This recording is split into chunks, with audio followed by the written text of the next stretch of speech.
So hello all, this is me Ritesh presenting today's case study about opening the schoolhouse door, education for girls in 19th century. So there are mainly three main factors about the challenges, which are social norms, economic factors and limited resources, which are the traditional norms limited girls access people to education, and societal expectations confined them to domestic roles. So the social norms are nothing but this. The people, they wanted the girls to do the domestic roles like taking care of the baby and keeping the house clean and doing the household works.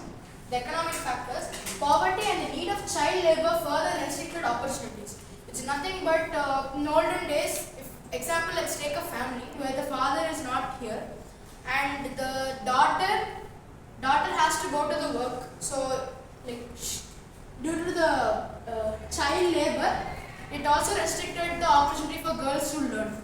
So if there are any boys are there, the families prioritize boys' education, because when boys get education, they get good work and get lot of money. And limited resources. Few schools existed for schools, especially in rural areas. Existing institutions often lack adequate resources. So actually few schools were there due to some reformers, but it also does not have proper resource, like human resource, where the people did not let their children to go to school. Next, voices from the home, Muslim women in North India. So here we see that limited of formal education and emphasis on domestic skills and literacy traditions. So first, limited formal education is nothing but access to formal schooling was often restricted for Muslim women. Education primarily focused on the religious texts. So, for the Muslim women, even they are not allowed to go to the schools and learn. So, their main education was about the religious texts, which was like Quran and kind of like that. Emphasis on domestic skills. Education emphasized skills for household management and childcare literacy was sometimes taught at home. Yeah, they get education, but they get education about the skills for household management and the take care of the baby. So the literacy traditions, despite limitations, some people also went to schools and they started to maintain literacy rates among them, and they also used written works within their home. Next, Jyotirao Phule, a pioneer of education for all. So here also we have three factors: challenging caste barriers, establishing schools, advocating for equality. Phule fought against caste discrimination and promoted education for all. He especially focused on marginalizing communities.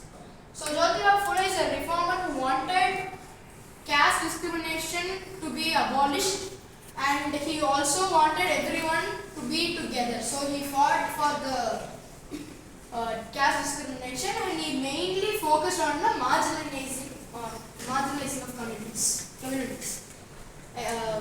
Establishing schools. He and his wife, Savitribai Phule, established schools for girls and lower caste children. This defined social norms.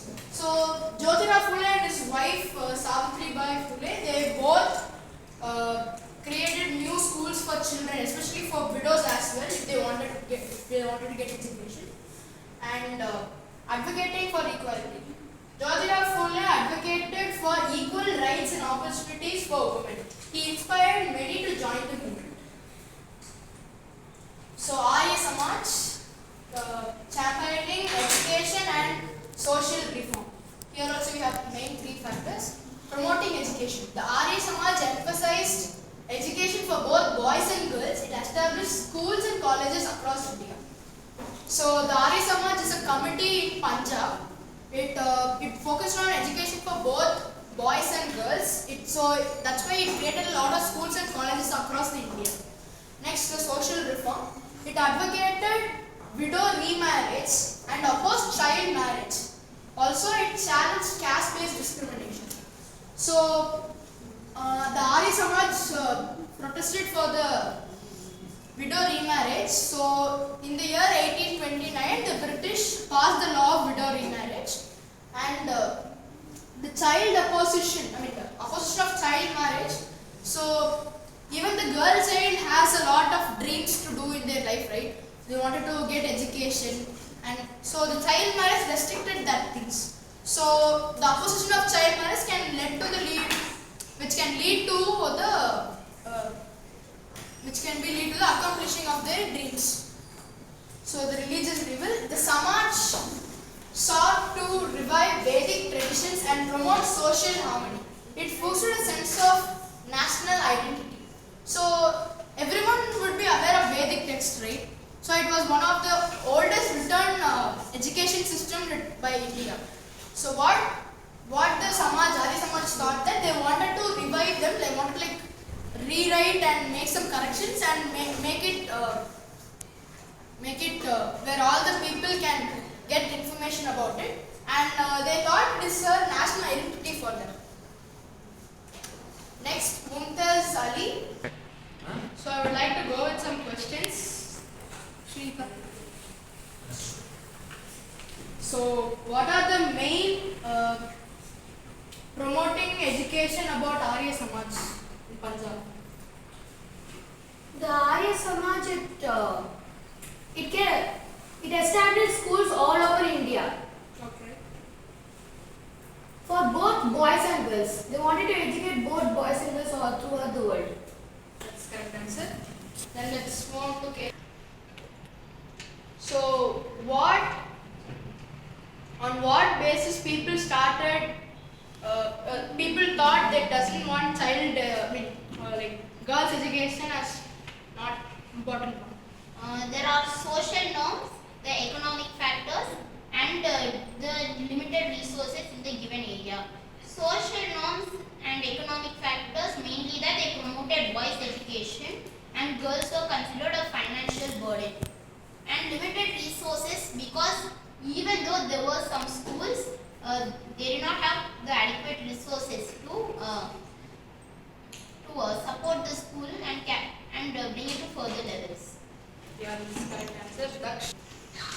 Give 3 points about Jyotirao Phule. About what do you know about him? He opposed caste discrimination. He and his wife Savitri Rao Phule established schools and opposed for equality. Thank you.